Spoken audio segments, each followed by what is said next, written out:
लालची छोले चाट वाली। घर पर कोई है क्या? सुरभि तुम? हाँ मैं।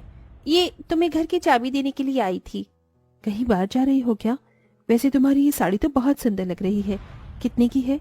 आज हमारी शादी की सालगिरह है ना, तो इसलिए ये मुझे पिक्चर दिखाने बाहर ले जा रहे हैं। ये साड़ी भी उन्होंने ही मुझे दी है, पूरी 6,000 रुपए की है। सुरभि शालिनी को घर की चाबी देकर अपने पति के साथ पिक्चर देखने के लिए चली जाती है। सुरभि को इतनी महंगी साड़ी में देख शालिनी को बहुत जलन होती है। मम्मी मम्मी मेरा स्कूल का होमवर्क करवा दो। मैं तेरी माँ हूँ या तेरी टीचर जो तेरा होमवर्क करवाऊं? चुपचाप से खुद कर, समझा? क्या हुआ शालिनी, तुम इतने गुस्से में क्यों हो? आज सुरभि की शादी की सालगिरह थी। उसके पति ने उसको पूरी 6,000 रुपए की साड़ी दी है। ऊपर से आज उसका पति उसे पिक्चर दिखाने लेकर गया है, और आप हैं कि साल भर में भी मुझे एक छोटा सा तोहफा नहीं देते। शालिनी तुम तो जानती हो ना कि मेरी कमाई सुरभि के पति जितनी नहीं है, और वैसे भी तुमने भी तो अभी 2 हफ्ते पहले ही साड़ी ली थी। 600 की और 6,000 की साड़ी में जमीन आसमान का फर्क होता है। मेरी माँ ने मना किया था कि इस गरीब से शादी मत कर, लेकिन मैं ही प्यार में अंधी हो गई थी। अगर माँ के बताए हुए घर में शादी करती तो आज मैं भी सुरभि की तरह एक अच्छी जिंदगी जी रही होती। शालिनी की बात सुन जगन को बहुत बुरा लगता है और वो बिना कुछ कहे घर से बाहर चला जाता है। वहीं शालिनी अब खाने की तैयारी करती है, जिसमें आज वो सबके लिए गर्मा गर्म चटपटे छोले चाट बनाती है। अरे आज ये छोले चाट किस लिए? वो आज मैंने आपको कुछ ज्यादा ही बोल दिया था, इसलिए माफी के तौर पर मैंने आपकी मनपसंद छोले चाट बनाए हैं। खाकर बताइए कि कैसे बने हैं। तुम्हारे जैसे छोले चाट पूरे शहर में कोई नहीं बना सकता। दोपहर में जो हुआ उसे भूल जाओ, चलो अब सब मिलकर छोले चाट खाते हैं। हाँ मम्मी, ये छोले चाट तो बहुत ज्यादा टेस्टी है। शालिनी शुरू से ही एक लालची किस्म की औरत थी। लोगों की नई चीज खरीदता देख शालिनी को हमेशा उनसे जलन होती थी। शालिनी खुद चाहे जैसी भी हो, लेकिन वो खाना बहुत अच्छा बनाती थी, जिसमें सबसे अच्छे छोले चाट बनाती थी। जगन और पप्पू को शालिनी के हाथ के छोले चाट बहुत ज्यादा पसंद थे। ऐसे ही समय बीतता रहता है। वो देखिए, सुनार की दुकान। मेरी पैरों की बिछिया टूट गई थी, मुझे एक बिछिया दिला दीजिए। ठीक है चलो। शालिनी और जगन सुनार की दुकान पर जाते हैं और पैरों की बिछिया देखने लगते हैं कि तभी शालिनी को बहुत सुंदर सोने के झुमके दिखाई देते हैं। भाई साहब, ये सोने के झुमके कितने के हैं? बहन जी सिर्फ 11,000 के हैं। मुझे ये झुमके बहुत ज्यादा पसंद है, मुझे ये दिला दीजिए। शालिनी ये 1100 के नहीं 11,000 के हैं। इतनी तो मेरी महीने भर की कमाई भी नहीं है, और अगर हम इसे किस्त पर भी लेंगे तो भी हमें घर के खर्चे चलाने में बहुत दिक्कत होगी। आपकी तो मुझे ये सोने के झुमके दिलाने की भी औकात नहीं है। कैसे पति हैं आप? अपनी पत्नी की छोटी सी ख्वाहिश को भी पूरा नहीं कर सकते। ख्वाहिश अगर औकात में हो तो इंसान उसे पूरा कर सकता है, औकात से बाहर की हो तो नहीं। देखिए बहन जी, भाई साहब, अगर आप दोनों को लड़ाई करनी है तो दुकान से बाहर जाकर करिए, यहाँ बैठकर मेरे ग्राहकों को परेशान मत करिए। दुकान वाले की बात सुन दोनों अपने घर चले जाते हैं। जगन के लाख समझाने पर भी शालिनी अपने लालच को कम नहीं करती। ऐसे ही एक दिन जब शालिनी सब्जी लेकर मंडी से अपने घर लौट रही होती है। ये पकौड़े वाले, छोले भटूरे, गोलगप्पे वाले, यहाँ तक कि जलेबी वाले के ठेले पर भी लोगों की कितनी भीड़ है। दिन में ये तो 3,000 रुपए तो कमा ही लेते होंगे। यही सोचते हुए शालिनी अपने घर पहुंचती है। क्या हुआ शालिनी, आज तुम्हें सब्जियां लाने में इतनी देरी क्यों हो गई? बाजार में कई ठेले वाले तरह तरह के खाने बनाकर बेच रहे थे। छोले भटूरे, पापड़ी चाट, गोलगप्पे, समोसे और न जाने क्या क्या। इसलिए मैं सोच रही थी कि क्यों ना अब मैं भी बाजार में ठेला लगाऊं। लेकिन तुम बेचोगी क्या? आप ही तो कहते हैं कि मेरे जैसे छोले चाट कोई नहीं बना सकता, इसीलिए मैं छोले चाट बेचूंगी। घर में 2 लोग काम करेंगे तो पैसे ज्यादा आएंगे। फिर हम धीरे धीरे इस किराए के मकान को छोड़कर अपना खुद का मकान ले लेंगे। पप्पू को भी बड़े से प्राइवेट स्कूल में पढ़ाएंगे और अमीरों की तरह अपनी जिंदगी जिएंगे। तुम और तुम्हारे अमीर बनने के सपने, अगर तुम्हें इससे खुशी मिलती है तो तुम छोले चाट का ठेला लगा लो। जगन की बात सुन शालिनी बहुत ज्यादा खुश होती है और अपनी थोड़ी बहुत बचत से छोले चाट बनाने का सारा सामान ले आती है और रात भर छोले चाट बनाने की तैयारी करती है।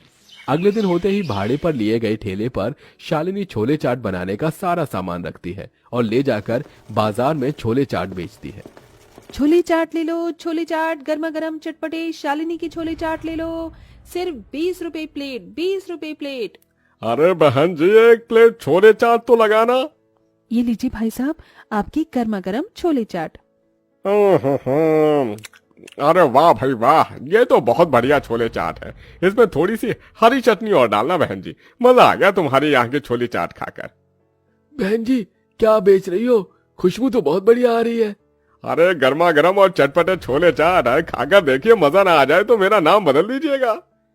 शालिनी उस कस्टमर को भी गर्मा गर्म छोले चाट देती है, जिसे खाकर वो कस्टमर भी पहले वाले कस्टमर की तरह ही शालिनी के छोले चाट की बहुत तारीफ करता है। अरे कसम से बहन जी, मजा आ गया आपके यहाँ के चाट छोले खाकर। 2 प्लेट मेरे लिए छोले चाट पैक भी कर दीजिए।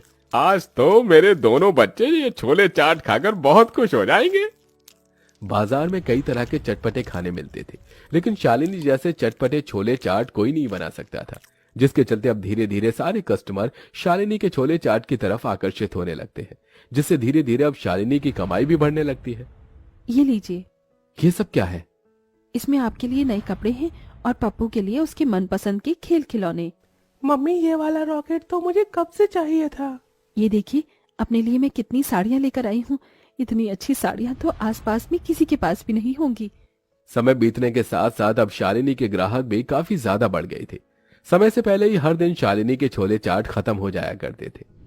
छोले चाट बनाने का सामान तो खत्म हो गया है, मंडी से जाकर जल्दी से सामान ले आती हूँ।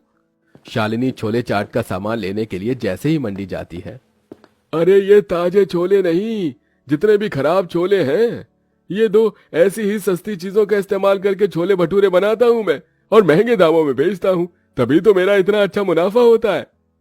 ये छोले भटूरे वाला तो बड़ा चालाक निकला। कम दाम में सारा सामान बनाता है और दुगनी दाम पर बेचता है। क्यों ना मैं भी इसकी तरह ही करूं, इससे मुनाफा तो दुगना हो जाएगा। शालिनी अपने लालच और अमीर बनने के चलते अच्छे बढ़िया छोले और अच्छे टमाटर प्याज के बदले कीड़े लगे छोले और सड़े गले टमाटर प्याज के साथ ही सस्ते मसाले और सस्ता तेल लेकर अपने घर आ जाती है। ये क्या शालिनी, तुमने ये छोले चाट बनाने के लिए इतना सस्ता सामान क्यों लिया है? और इन सब्जियों में से तो बदबू भी आ रही है। सब लोग ऐसे ही करते हैं, सस्ते सामान लेकर चीज बनाकर बाजार में बेचते हैं और दुगना पैसा कमाते हैं। इसलिए मैं भी ऐसा ही कर रही हूँ, ताकि हम भी जल्द से जल्द अमीर बन जाएं। शालिनी भगवान से डरो, तुम्हारी इस करतूत की वजह से जानती भी हो लोगों को कितनी परेशानी हो सकती है। शालिनी जगन की बात को अनसुना करके सस्ते सामानों के इस्तेमाल से ही अपने छोले चाट बनाती है और बेचती है, जिससे अब उसे दुगना मुनाफा मिलता है।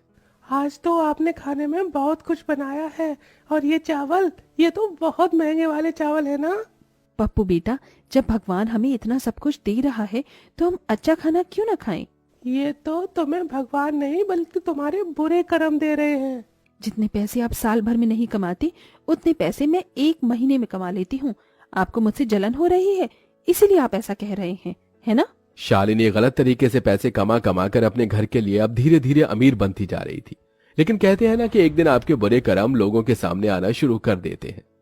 अरे आज छोले चाट का स्वाद थोड़ा अजीब सा लग रहा है, क्या आपने इसमें कुछ मिलाया है? नहीं भाई साहब, वो क्या है ना, आजकल मौसम बदल रहा है ना, इसलिए आपको थोड़ा टेस्ट अजीब लग रहा है। शालिनी कस्टमर को अपनी बातों में उलझा देती थी, लेकिन अब समय बीतने के साथ साथ शालिनी के छोले चाट खाने की वजह से कस्टमर की हालत काफी खराब होने लगी थी। अरे आपके छोले चाट खाकर कल से मेरी बेटी उल्टियां कर रही है। भाई साहब, बच्ची है, हो सकता है बाहर से उसने कुछ गलत खा लिया हो। ऐसे ही कुछ दिन बीतने लगते हैं, लेकिन कहते हैं ना कि भगवान आपको आपके बुरे कर्मों का फल जरूर देता है। अब शालिनी के बेटा पप्पू की तबीयत खराब रहने लगी थी, जिसके चलते पप्पू अब स्कूल में ही बेहोश हो जाता था। शालिनी और जगन को जैसे ये बात पता चलती है तो वो फौरन अस्पताल जाते हैं। डॉक्टर साहब, मेरा बेटा ठीक तो है ना? आपके बेटे को फूड पॉइजनिंग हुई है और साथ ही इसके गले में इन्फेक्शन भी हुआ है। आपके बेटे को कम से कम 2 हफ्तों तक अस्पताल में ही एडमिट रहना होगा। लगता है आपके बेटे ने कुछ मिलावटी चीज खाई है, जिसके चलते उसकी ऐसी हालत हुई है। डॉक्टर की बात सुन जगन समझ जाता है कि यह सब शालिनी की वजह से हुआ है। देखा, तुम्हारी करनी का नतीजा, तुम्हारी मिलावटी छोले चाट खाने से तुम्हारे बेटे की क्या हालत हो गई है। यह सब सिर्फ तुम्हारी वजह से हुआ है। भगवान के लिए मुझे माफ कर दीजिए। मैं समझ गई कि हम जैसा दूसरों के साथ करते हैं वही भगवान हमारे अपनों के साथ करता है, लेकिन मैं आपसे वादा करती हूँ आज के बाद मैं कभी भी दोबारा ऐसा नहीं करूंगी। अपने बेटे की हालत देख शालिनी को अपनी गलती का एहसास हो जाता है, जिसके बाद अब शालिनी पहले की तरह ही साफ तरीके और अच्छे सामान से छोले चाट बनाकर बेचती है। वहीं भगवान से रोज अपने बेटे के ठीक होने की दुआ करती है, जिसके चलते पप्पू सिर्फ कुछ ही दिनों में ठीक हो जाता है। वहीं शालिनी के मन से लालच पूरी तरह खत्म हो जाता है।